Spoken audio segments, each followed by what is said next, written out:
Hi, welcome to the outlet. This is episode 7.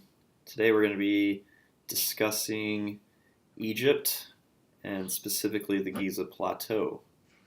I'm Mac. I'm Drew. I guess to be even more specific, ancient Egypt and our current understanding or revisiting of the history of that region and the people and the architecture or the megaliths that are left behind specifically. This will be kind of in the same vein of Graham Hancock, the video that we did about ancient history earlier, but we also wanted to touch on John Anthony West a little bit too, because we didn't really talk about him very much.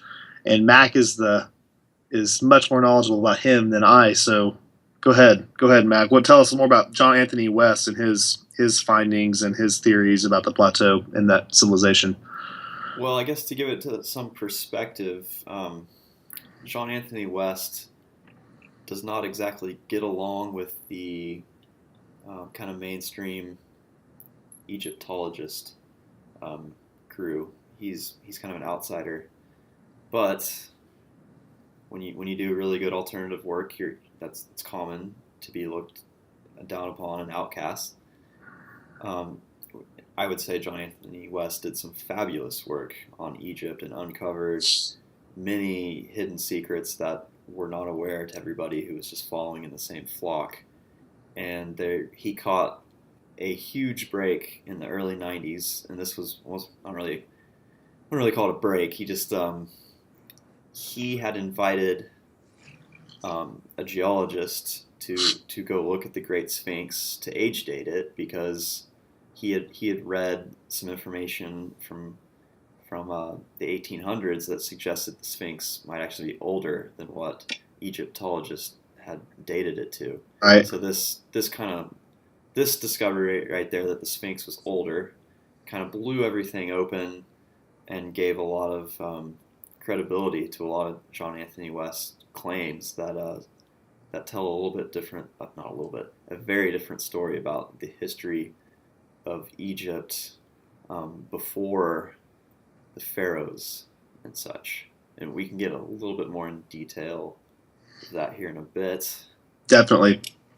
Yeah, Graham Hancock kind of piggybacked, I think, off of John Anthony West, especially Definitely. Starting his in Fingerprints of the Gods, where he tries to break down the Sphinx. Actually, you know what? That wasn't Fingerprints of the Gods. That was the Message of the Sphinx, I believe, with Robert Balval, I think is the guy's name. He's written some books with him, I believe.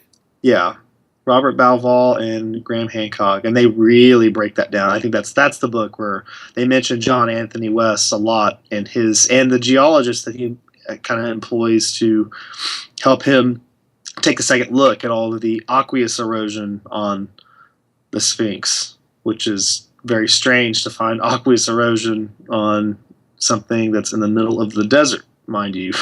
Yes, that has been a desert for a very, very long time. Mm-hmm.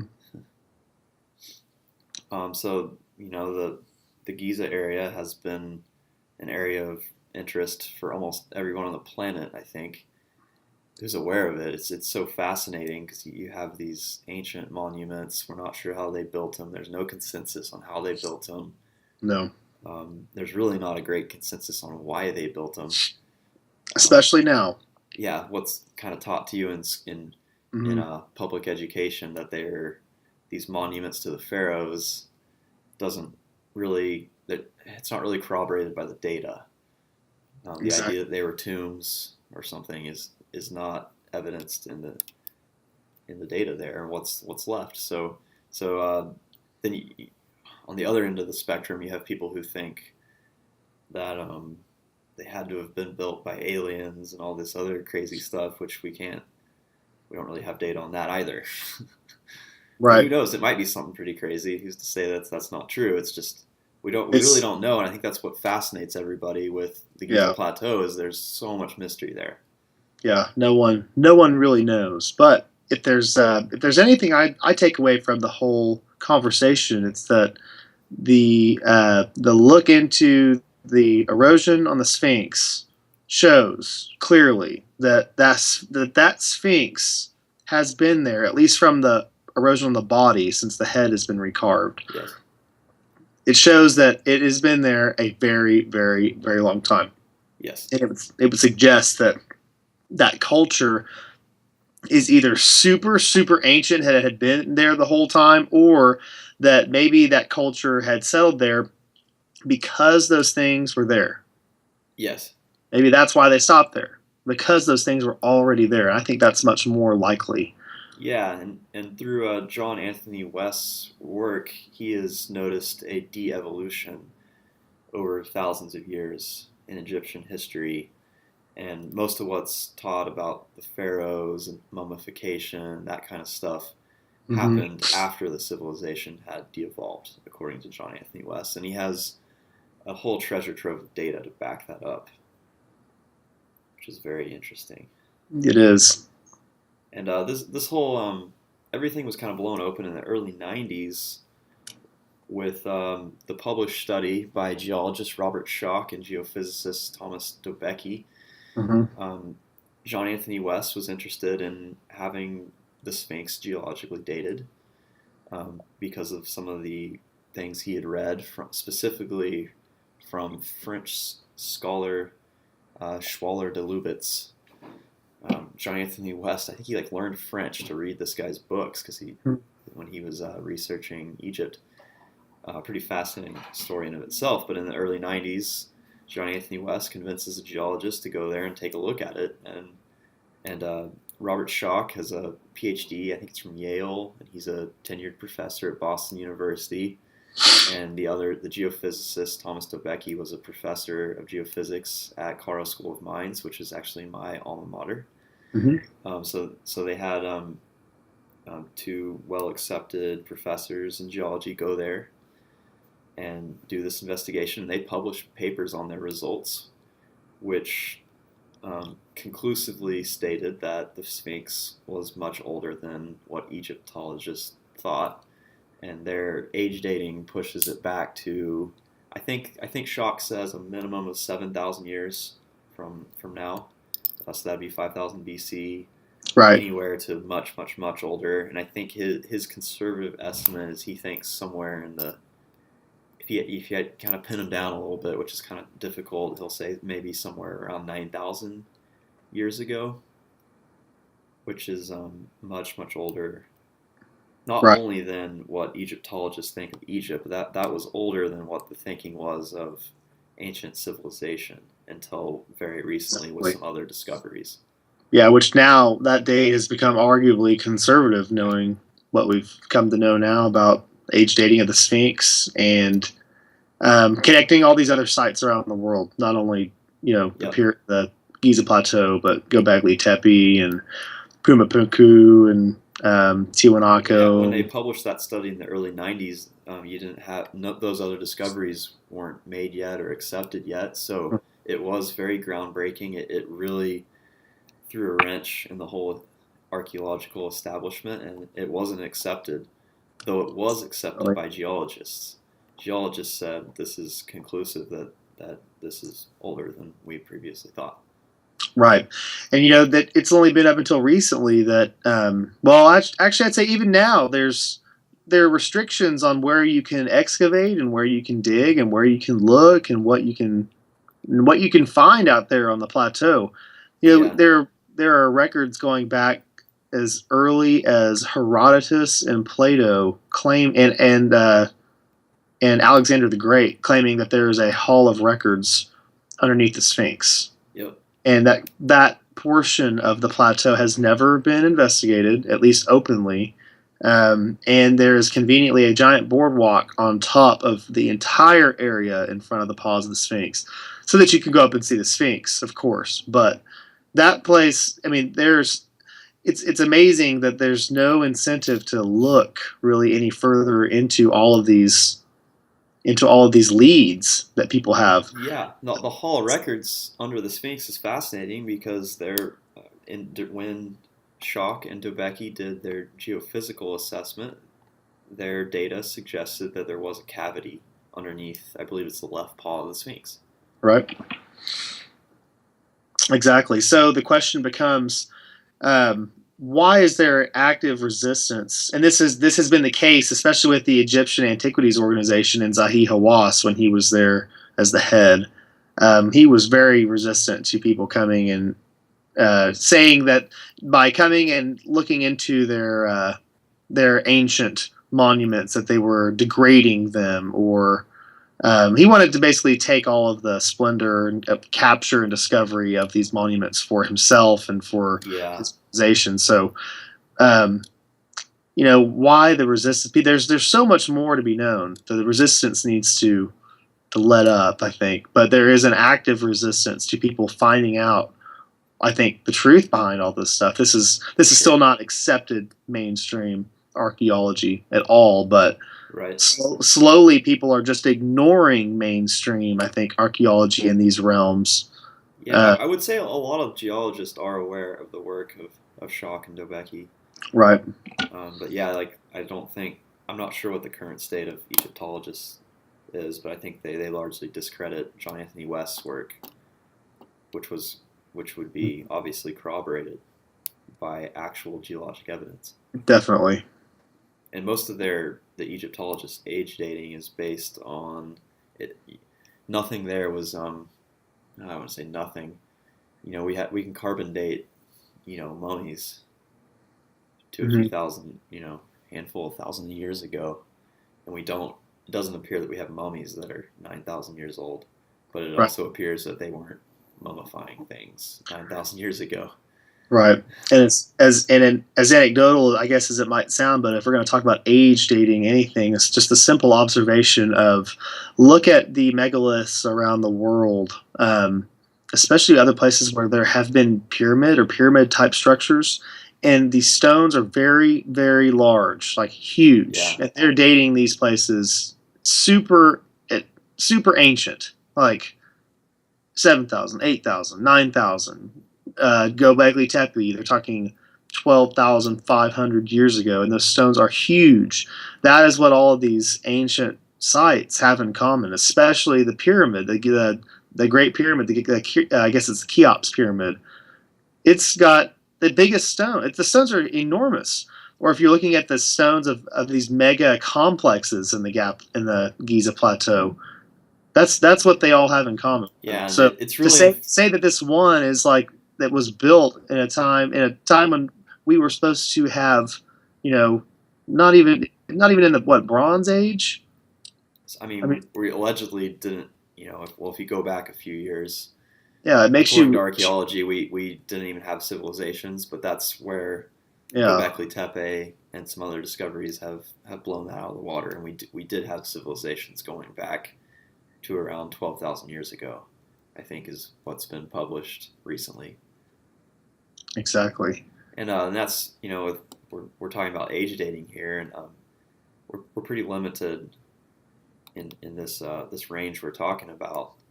We can date things to millions of years ago, often Hmm.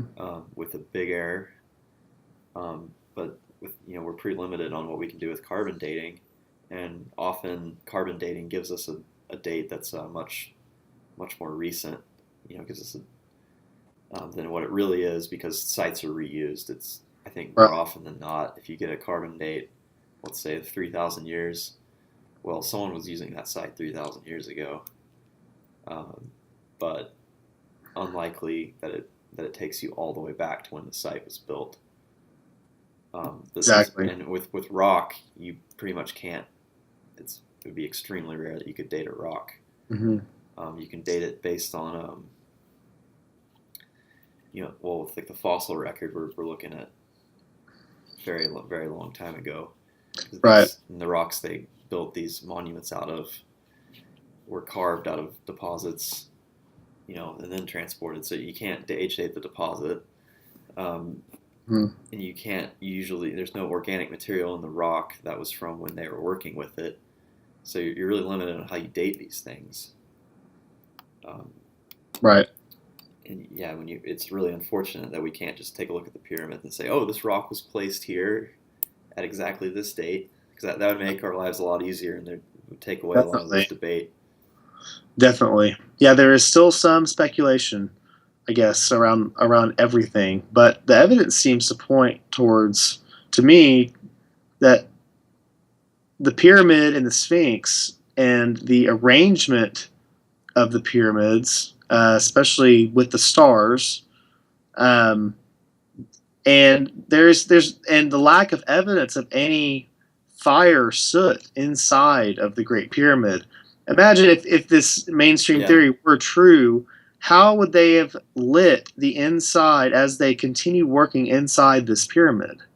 Yeah. There would be soot and black and crap everywhere. It's perfectly clean. There is no evidence of that whatsoever. So there's maybe a tidbit of evidence for there being some sort of light source that electric maybe. And lo and behold, in the pyramid text, there are pictures that clearly show beings with these giant light bulb looking things with wires coming out of them plugged into boxes as they're carving pyramid text. So to me, the whole plateau is just another demonstration of the application of super sophisticated technology that doesn't fit in our normal paradigm. But what that also means on the other side of the coin is that all of the stuff we're taught about us gradually becoming more advanced as a species over time, over millions of years, is total bullshit.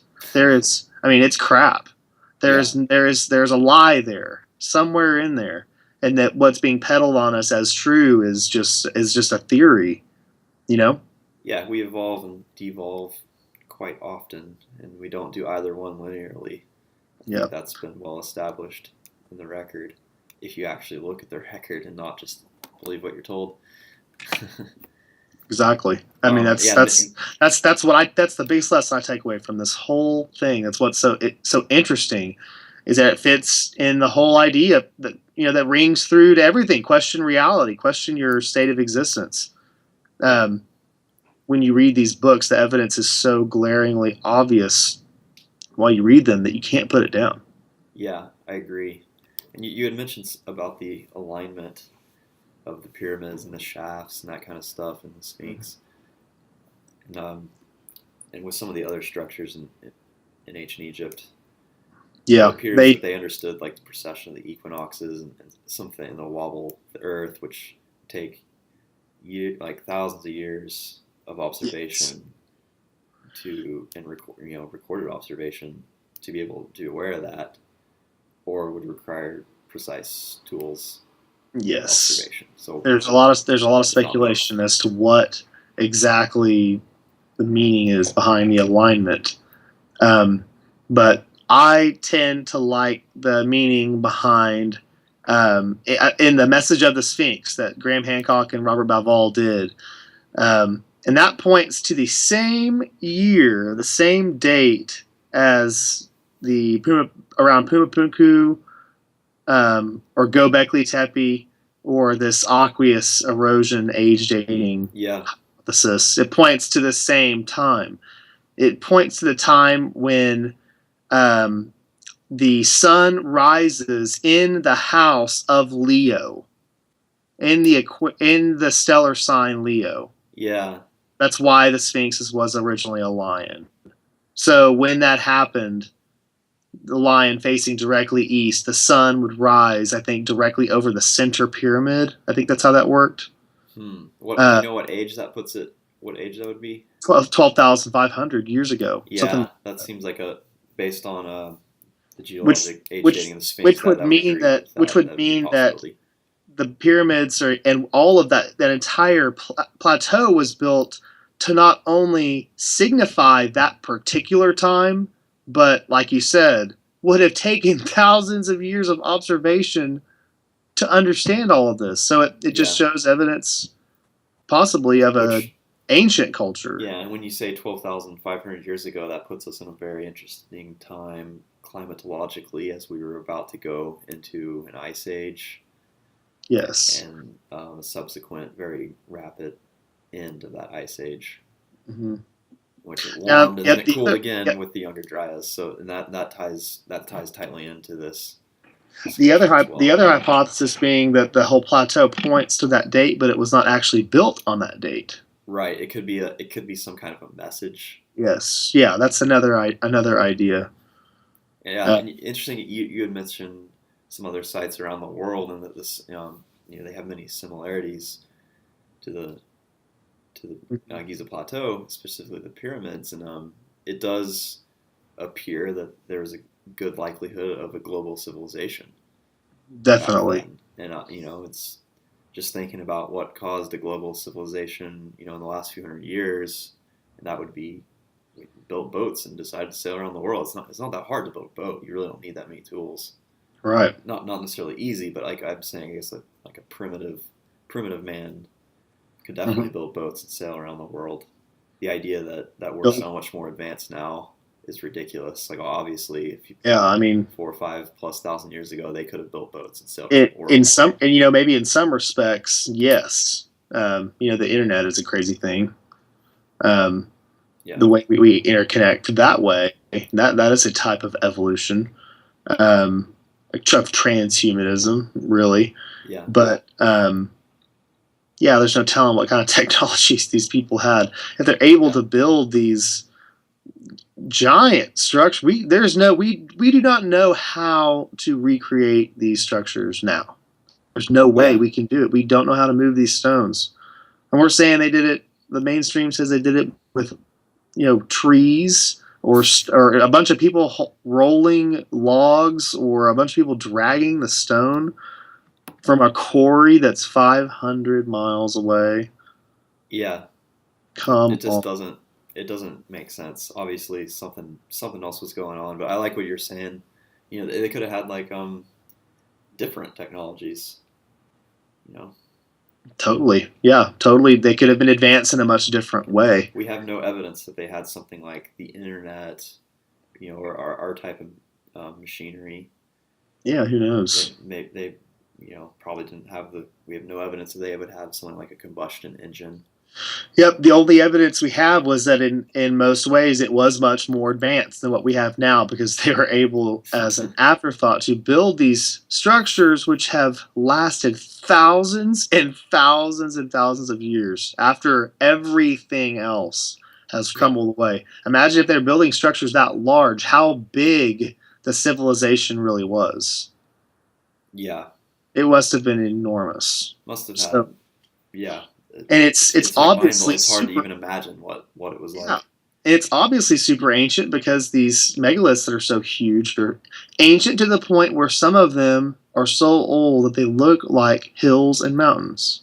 Yeah, and when you see, in school, you're kind of taught that, that these were primitive man. There's slave labor that they're being dragged through the desert, dragging these rocks through the desert, and it just doesn't add up that No, would have produced no. something so precise, so structurally advanced. Just the way those rocks were cut, how even they are, and how the various layers of the pyramid, if there even Just are layers. I'm not yeah, even sure how it's yeah. constructed internally, but just overall, the precision and accuracy of the It's monument is incredible. That's really what it's about. Moving the stones is one thing that shows evidence of crazy technology, not strong men moving blocks, but let alone the accuracy and the precision. Yeah, so in And engineering, you would use, you'd probably use the term maybe like tolerance to show like deflection in a building, or the movement in mhm. different parts of a building. And right now, we can build gigantic, incredible buildings today that are very safe, that last quite a long time. Maybe not the edge of the pyramids, but if you look at the tolerances involved, I'm not specifically aware of what the tolerance are at the Giza Plateau, but I imagine they're at least as strict as what our building codes allow today. Mhm. And some of the other monuments, or other ancient megalithic monuments around the world, I would say have much tighter tolerances than most Oh buildings we yeah, build today. That's pretty incredible. it is. It's insane. Um, yeah, it just points to high technology to me, which means an ancient civilization. And the other thing it means too, they have such it's obvious there's such an attention to detail around everything that they were extremely intelligent, very, very intelligent. Yeah. We haven't been able to uncover the mystery of all of this stuff, and people have been actively studying this for a long time, over a century. But if you study it under the false narrative that primitive man made these structures, I don't think you're ever going to come to the No, correct exactly. conclusion of how they built them. I think we have to change our thinking here and say, okay, they Hmm. knew something we didn't. You can't look down on them as primitive or whatever, and you have to kind of change your thinking and change to actually go back and figure out to reverse engineer these structures. They did something drastically different than how we would do it today. I think Definitely. Yep. that's what it appears. I agree.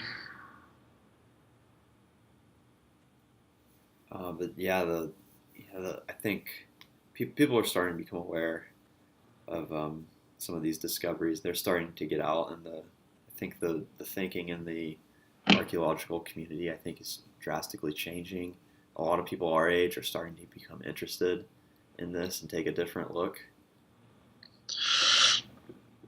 I always say the best places to start. The most interesting books I ever read so far on these subjects have been The Message of the Sphinx and Fingerprints of the Gods, and Magicians of the Gods is really good Yeah, too. Grant Hancock. Graham Hancock, he's a bestseller because he's a great storyteller, and I think his It's information is solid. He hmm does go off on tangents and he does theorize, but he does. I think his foundation is very solid scientifically, Hmm. and he's just such a, like you're saying, he writes these very lengthy books they're great stories too. So you can get a lot of different types of enjoyment out of them. Definitely, I think it's a great place to start because he will definitely spark your interest in the subject. Yeah, and the movie Mystery of the Sphinx is really good too. It's available on YouTube. That was one that John Anthony West produced that Charles Heston narrated, and Robert Yes, Schoch is in that one. that is good. And John Anthony West has also published some books himself. I think his big work was Serpent in the Sky, which was based on Schwaller de Lubit's Hmm. work from the 1800s, and that one tells the story of de-evolution of the Egyptian society before and up to the going into the pharaohs. Hmm. And he provides a ton of pictures in that book, and there's a lot of data in there. I'd say like it's not just him um, improving. Definitely. He's actually showing what he was looking at when he came to some Yeah, of those conclusions, and that's always good. that is good. Yeah, that's one thing that's always been helpful in these books have been pictures, seeing exactly what these people are talking about, how it's oriented in the plateau, or what these places look like, and the YouTube channel for Brian Forrester is really good. The guy who just walks around all these ancient megalithic sites with a camera, comment on tours. He takes tours of people and has really good commentary. Walks around with some scientists or geologists. Sometimes he does a study into the elongated skulls with lots of different doctors who do commentary on the skull shapes and stuff. So Awesome. that's another good place to pique your interest on ancient rewriting of ancient history, I guess. Yeah, and Robert Schoch also published a very interesting book on this topic where he goes into some of his other theories on as to why the Sphinx was built and what its message was. And we didn't go heavy into the detail of how they age dated the Sphinx, but if you're more interested in that, you can look up Robert Schoch's work. Anyway, I think that will conclude our talk on the Giza Plateau for today. Hope you all enjoyed, and we'll Till have next to time. cover some of those episodes. In some further episodes, we'll cover some more of this type of information. Definitely. Thanks for listening.